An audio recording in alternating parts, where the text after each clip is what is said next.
Hello everyone, and I am already prepped and primed with my Makeup Forever Step 1 primer. It's the mattifying primer. I'm going in with my MAC Studio Tech foundation. This is in NC 35. I'm adding it with my fingers and rubbing it into my skin just to warm up the product, and then blending it out with my Real Techniques complexion sponge. Make sure that your sponges are damp before you go in and try and blend out your foundation. It's just going to give you a better finish and make your foundation look a little bit more like skin. Now I'm going to be taking my Maybelline Fit Me concealers. I'm using light and fair. I like to use these concealers because they're not too heavy and they blend out really nice. What I like to do is take the color in light and put that around my nose and lower on my cheeks, and then I like to take fair because it's a little bit lighter and put that on my under eyes just to brighten up my under eyes, because I do have quite dark circles underneath my eyes. And I'm just going to take that on all of the parts of my face that I want to be highlighted. So I like to take it around my mouth, especially just because I feel like my mouth gets a little bit discoloration and a little bit of redness and darkness, so I like to brighten that up, along with my Cupid's bow, because I like it to lift my top lip a little bit just to make it look a little bit larger.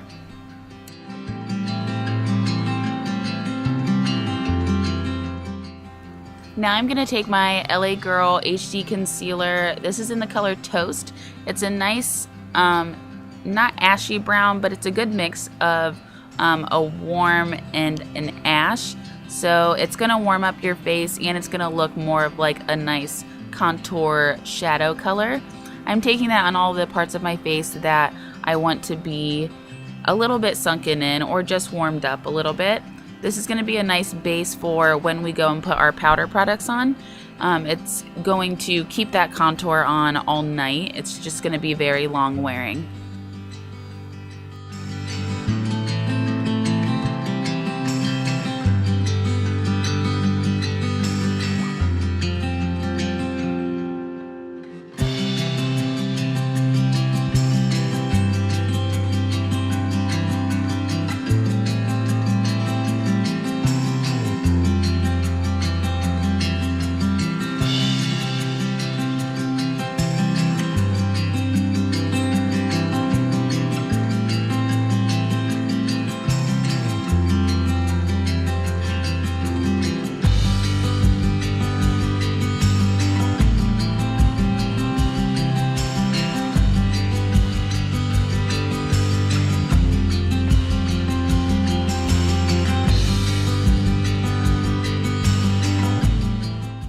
Now for my favorite part, we're going to bake our face, which just means that we're going to take some translucent powder. This is from Dermablend. Take it on your beauty blender or your complexion sponge like I'm using, and you're going to pack on the translucent powder wherever you highlighted. I like to just put it underneath my eyes, and that's usually the part that gets oily on me, like around my nose and on my chin and around my mouth. And my forehead just a little bit, and of course on the bridge of my nose. But what this is going to do is this is going to set your cream products. Let that sit for about 10 minutes and then I'll come back to that. We're going to take the Kat Von D contour kit and use the two lightest shades just for our cheek contour. And make sure you flip your brush upside down just so that you don't drag that contour shade too far down, because you don't want your cheeks to look muddy. You want that cheek contour to be nice and sharp.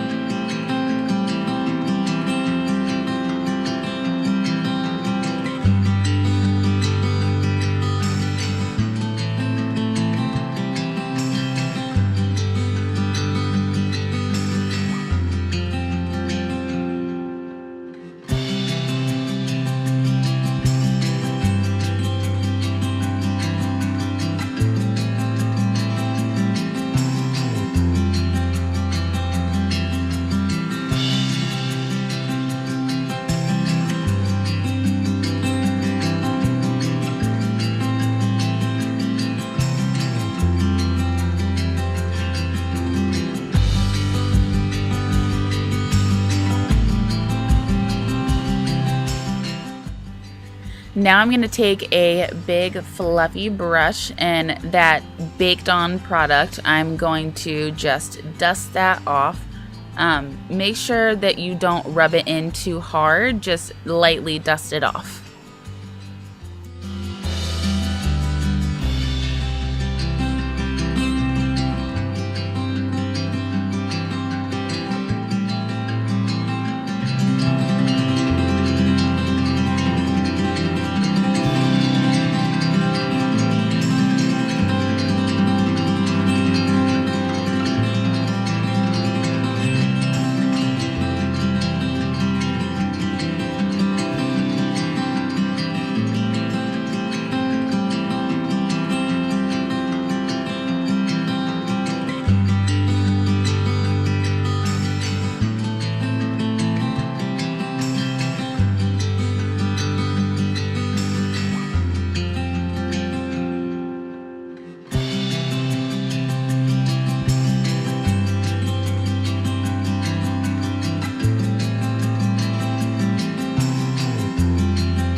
Now for my absolute favorite blush ever, you guys. This is such a good blush. It's by Milani and it's called Luminoso.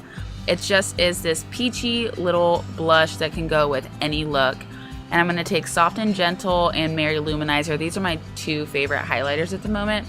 And I just like to mix those together after my makeup has set for a little bit. Just I think the highlight sticks a little bit better. And I'm just doing this with a duo fiber brush, but on my nose, I like to use a finger. I don't know why, it just looks a lot better. But I'm putting this on all of the high points of my face, especially the arch of my eyebrows, because I feel like it just looks so nice.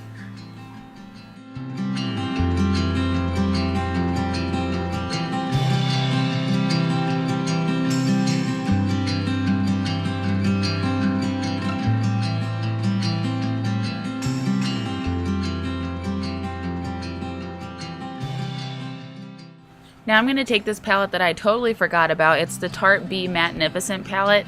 I think it's discontinued, which I'm really sorry about, but I think the Tartelette palette that they just came out with not that long ago has similar shades. But I'm taking this tan color and I'm just using that as my transition color. I'm going to use a fluffy natural haired bristled brush with this. And I'm just going to sweep that all up in the crease just to make sure my colors blend a little bit better. And then I'm going to take this flat crown brush and I'm going to pack on the dark brown in that palette. All of these colors are matte shades. And I'm going to pack that on the outer crease. And then I'm going to go in with a tapered blending brush just to blend that out. I do this a couple of times just to make sure that I can get a nice color result, but I also want it to be blended at the same time. So just do this in steps until you're satisfied with how dark it is or how light it is.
Now I'm going to take the matte black shade that's in that palette, and do not use a whole lot of this black because all of Tarte's eyeshadows are usually very pigmented.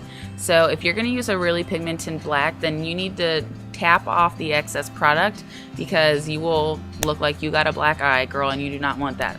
So what I'm going to do is put this in my outer crease and I'm going to blend that out with that fluffy blending brush.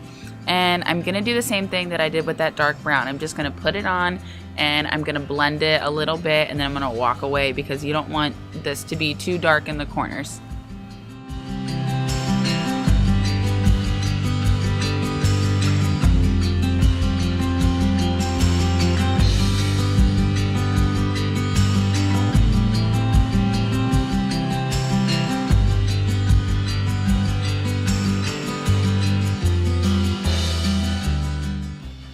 And then I am an idiot and I let my camera die, so I did not get the gold on camera, which is probably the most exciting part. But all I used was MAC's pigment in tan, and then I threw Urban Decay's glitter liner in Midnight Cowboy, and I just threw that on top. But now I'm going to do my liner, and what I feel comfortable with doing is I like making my line on my lash line first, and then I drag out the outer edge of my wing, and I guess then I actually make my wing and then fill it in. I don't know if that makes sense, but what I like to do, what I try to avoid is the lash line getting too thick, because I don't want to cover all the work that I just put into my eyeshadow. So I like to make sure that that's how I want it first, and then I work on my wing. If it helps, you can use tape and angle it to where you want your wing to go, and that's just a foolproof way to do it, and probably a lot cleaner. I can do that for you guys in another video if you want. But then I just finish up my eyes. I'm using the Vegas Nay lashes. These are in Glamour. These are my favorite. They're such a good drugstore lash, and they're almost like mink lashes. I swear, they're so light and comfortable.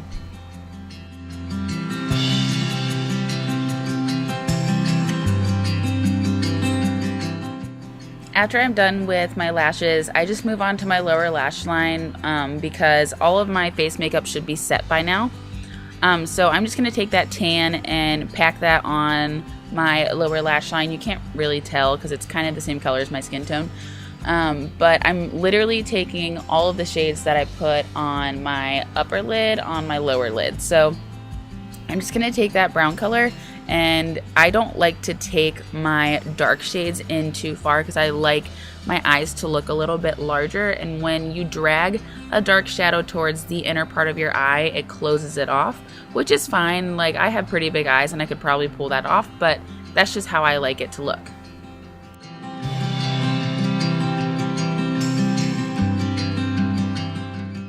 Now for the lips, I'm going to use a NYX, the Simply Vamp lip creams.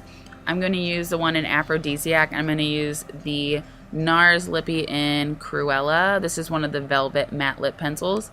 I'm going to use a Realtek lip brush, and I'm just going to outline my lips with the NYX color first, just because it's a little bit of a darker color, and I want kind of an ombre effect, but using a lighter color on the inner part of your lips just makes your lips look a little bit more plump and a little bit bigger. So I'm just going to line that first. And then I'm going to add the NARS in the center. And because I like my lips to be super matte, especially if I'm wearing a red lip or just any type of bright color on my lip, I want to set it with a translucent powder because I want it to be matte. I want it to stay all night, and I know that if I put a translucent powder on top of it, that it's gonna stay all night. Now, if you're comfortable with just a satin finish and you're only gonna be wearing it for a couple hours, then you don't need to do that, but that's about it. Alrighty, this is the final look. Thank you guys so much for watching. If you are not subscribed, then please hit subscribe on my channel. And if you like this look, then give it a thumbs up. It really helps me out. And I can't wait to see you guys in my next video. Thank you.